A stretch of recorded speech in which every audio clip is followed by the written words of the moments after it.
They thought he would stay silent forever. Backroom deals, hidden conspiracies, names that were never meant to be spoken. Everything relied on no one daring to expose the truth. But Barron Trump didn't just break his silence. He shattered the entire game. And just wait until you hear the shocking twist that sent everything spiraling out of control. The studio hummed with artificial calm, the kind that only exists before a storm. The polished glass desk gleamed under the studio lights, the massive screens behind Julian Carter flashing with breaking headlines. The air was thick, thicker than usual, the kind of atmosphere that made people shift in their seats without knowing why. Julian, a seasoned journalist known for grilling world leaders until they cracked, sat tall in his chair. His reputation had been built on making powerful men sweat, exposing their lies, cornering them until they crumbled on live television. Tonight was supposed to be no different. The guest?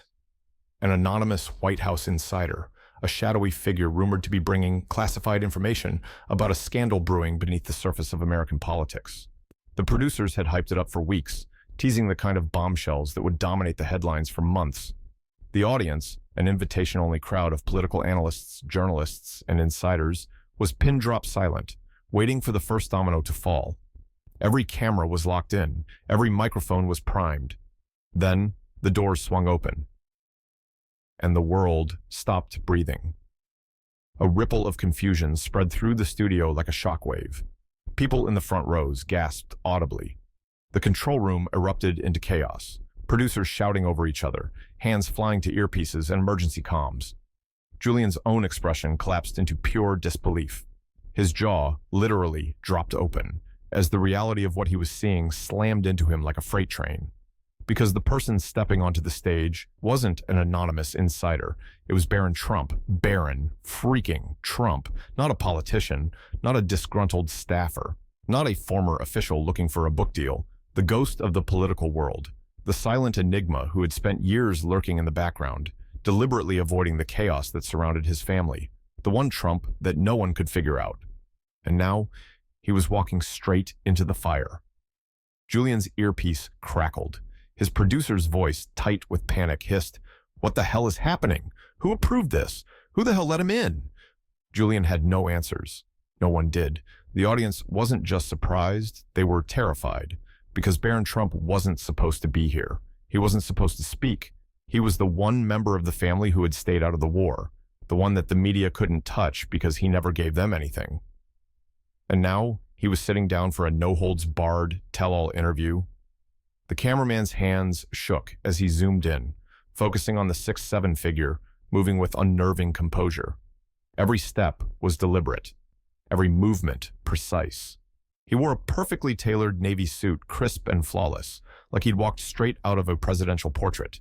He sat down without hesitation, adjusting his cufflinks with a kind of calm that felt wrong.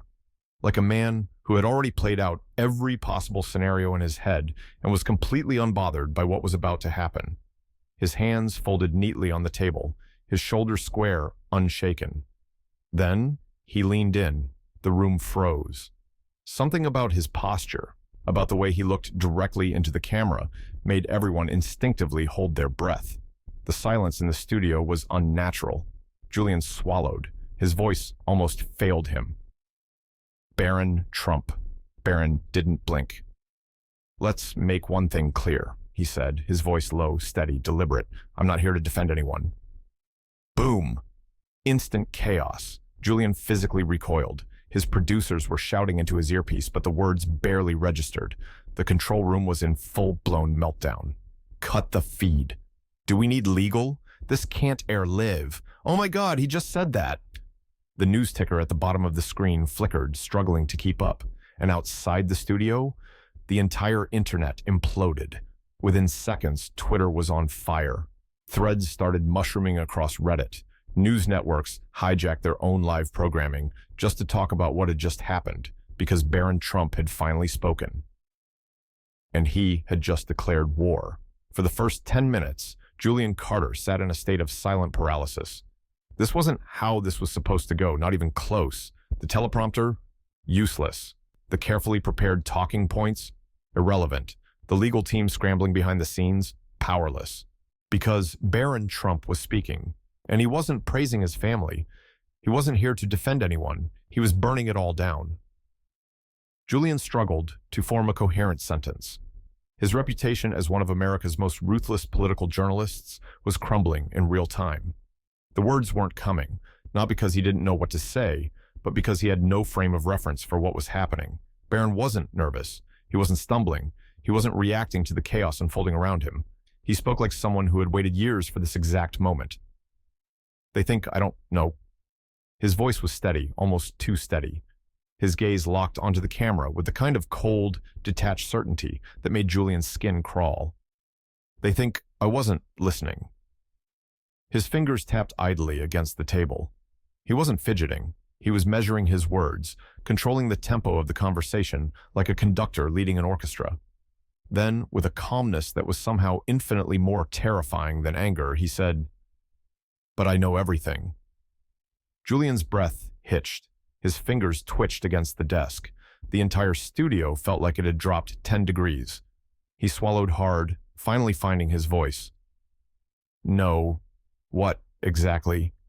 Barron tilted his head slightly, his lips curling, not into a smile, not into a smirk, but into something darker. "You ever wonder why I was never in the spotlight?" A loaded question, a calculated trap. Julian blinked. Everyone had wondered. Barron had been the phantom, the one Trump who never took the stage, who never made speeches, who never defended his family or spoke against them. People had debated for years. Was he kept hidden? Was he just uninterested? Was he the only one smart enough to stay out of it? And now he was answering the question himself. "Let's just say," Barron continued, voice cool, "you can't be used as a pawn if you refuse to play the game." The words hung in the air like a guillotine blade. Julian's stomach twisted. This wasn't speculation. This wasn't rumor. This was a man who had seen the machine from the inside and had chosen to stay silent. Until now. The studio had never been quieter. The audience, once shifting in their seats, sat frozen. Even the camera operators, trained to stay neutral, had stopped moving. And then, Barron started naming names. Not vague accusations, not whispers, not theories. He listed them one by one, his voice unwavering. Politicians, CEOs, public figures, household names, people the average American trusted. By the time he finished, Julian looked physically ill. His face had gone pale. His hands trembled against the surface of the desk. He swallowed, but his throat was dry. This wasn't just corruption. This was something else entirely. And then, Barron delivered the final blow. And the worst part? His voice sharpened, slicing through the stunned silence like a blade. "They've been lying to you for decades." His expression never changed. "They know you won't question it." Julian's world tilted. His ears were ringing. His body was frozen, his mind racing through every possible consequence of what had just been said. This wasn't a whistleblower moment. This wasn't a scandal. This was an execution, the kind where the target was everything people thought they knew about power. And in that moment, one undeniable truth became clear. Barron Trump had just become the most dangerous man in America. The more Barron talked, the worse it got. At first, it was just unsettling. Then it became disturbing. Then it crossed into something else entirely.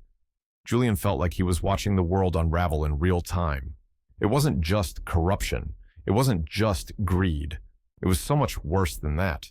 Secret meetings, deals made in the dead of night, conversations that were never meant to be repeated, the kind of backroom dealings that most people didn't want to believe were real, because if they were, then everything about their world was a lie. The way Barron spoke about it, the calm, collected way he laid it all out, made it even more terrifying. He wasn't speculating. He wasn't guessing. He knew. Every detail, every name, every sickening, gut-wrenching fact. Julian wasn't sure when he had started gripping the edge of the desk, but his knuckles were white. His breath was coming faster, shallower. The things Barron was describing, they weren't scandals. They were the system itself. Elections were never real. Scandals were distractions. Public outrage was manufactured. Every time people thought they were fighting back, every time they thought they were making their own choices, someone was pulling the strings. And the worst part? They were laughing about it. These weren't people afraid of being caught. They weren't worried about the consequences of their actions. They were amused. They had laughed about how easy it was, laughed about how people would believe anything if you packaged it the right way, laughed about how simple it was to manipulate millions, to make them fight, to make them distracted, to make them think they had control when, in reality, they were nothing but entertainment. Julian felt his stomach turn. How much of his own career had been a part of this? How many interviews had he done that were just part of the show? How many times had he unknowingly played his role exactly the way they wanted him to? His mind was spiraling, but he forced himself to focus on the man sitting in front of him.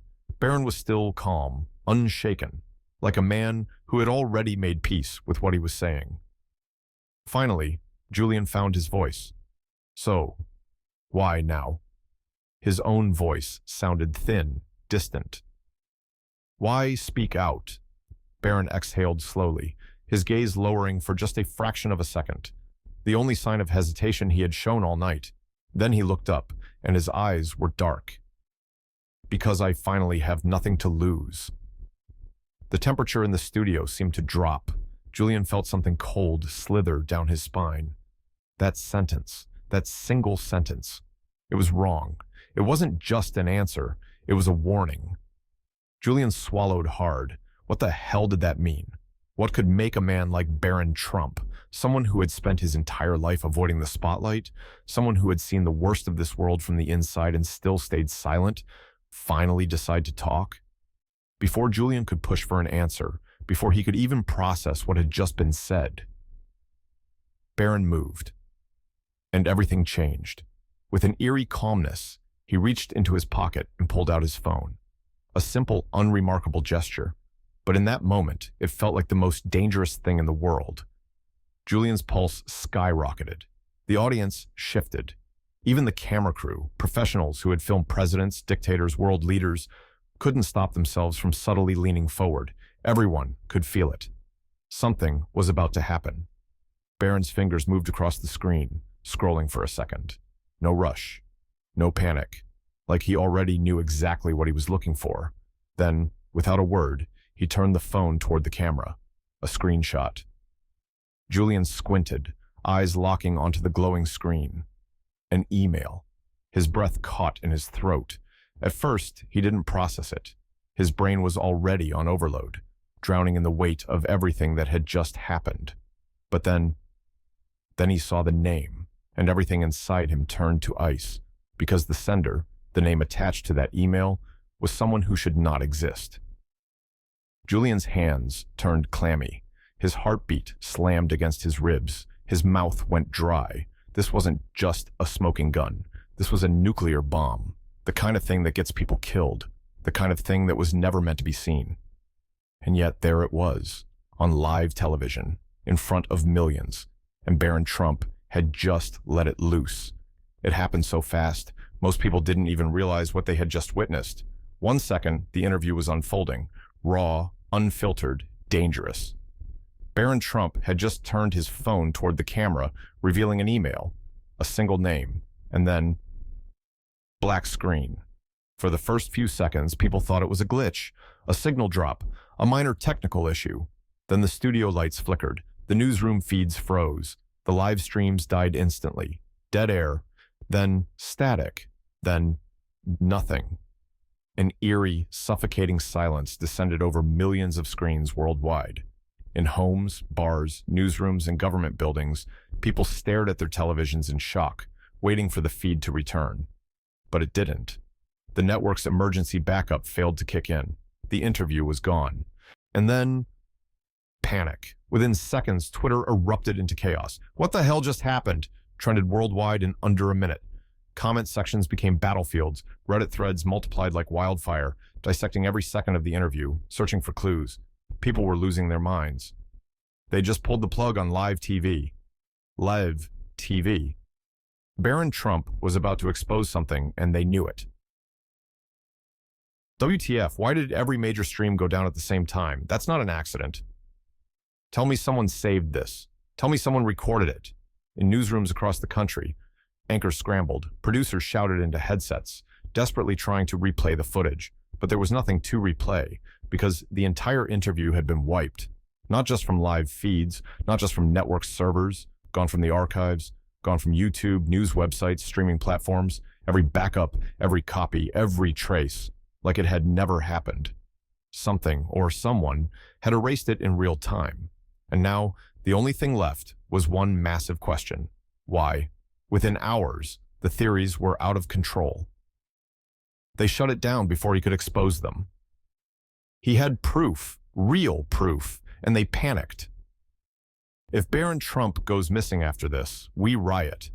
Even mainstream news channels, usually hesitant to jump on conspiracy theories, were asking the same question. What was in that email? What name had been on that screen? And more importantly, who had the power to shut down every major broadcast in the country within seconds? The White House refused to comment. The network executives dodged questions. Government agencies were suspiciously silent. Meanwhile, users were tearing apart the internet, searching for any fragment of the lost footage. Someone, somewhere, had to have recorded it. When the chaos had finally started to slow, when the noise of the internet was just beginning to settle into uneasy silence, it happened. A single notification lit up millions of screens, a tweet from Barron Trump's official account. The message, 5 words. Check the archives, they missed one. The internet lost its mind. The tweet was deleted within minutes, gone before most people even saw it. But it was too late. Screenshots had already been taken. The message had already been saved. And now, the hunt for the lost footage had begun. What would you have done in his place? Do you think Barron Trump knew exactly what he was getting into, or did he simply have no choice? Drop your thoughts in the comments. Which theory makes the most sense to you? Who had the power to shut down a live broadcast in real time? Was it panic or a pre-planned cover-up? Have you, or anyone you know, ever been silenced? Had the truth erased? Or been blocked from exposing something important? Share your experiences, hit the like button, and spread the word. The more people see this, the harder it is to bury the truth. This story was made to shed light on the problem and make the world a better place.